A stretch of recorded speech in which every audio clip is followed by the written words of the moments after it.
बहुत समय पहले की बात है।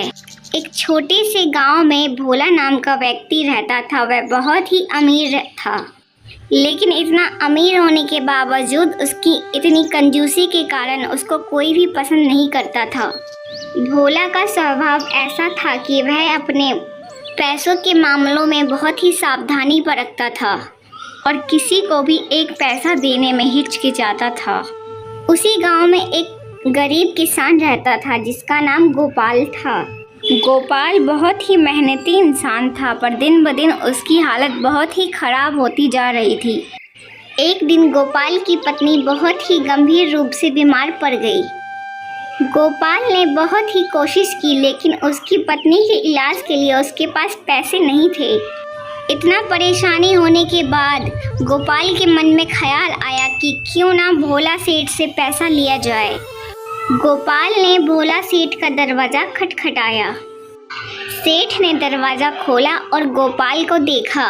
गोपाल ने अपनी समस्या बताते हुए कहा, सेठ जी, मेरी पत्नी बहुत ही बीमार है और मेरे पास इलाज के लिए पैसे नहीं हैं। कृपया आप कुछ मेरी मदद करें। तुम्हें हमेशा दूसरों से उम्मीद क्यों रहती है? मैं अपनी मेहनत की कमाई यूं ही किसी को नहीं दे सकता। गोपाल निराश होकर वापस अपने घर की ओर चल देता है। उसने गांव में अन्य लोगों से मदद मांगी, लेकिन किसी ने उसकी मदद नहीं की। गोपाल के पत्नी की हालत और भी बिगड़ने लगी। कुछ दिनों बाद गांव में एक साधु बाबा आए। साधु बाबा का गांव में बहुत ही सम्मान था और गांव वाले उनकी शिक्षाओं को बहुत ही मानते थे। एक दिन गोपाल ने अपनी समस्याएं साधु बाबा के सामने रखी। साधु बाबा ने गोपाल से कहा, सत्य व्यक्ति वही है जो दूसरों की परेशानी में मदद आ सके। बेटा, तुम परेशान मत हो, ऊपर वाले पर भरोसा रखो, सब ठीक हो जाएगा।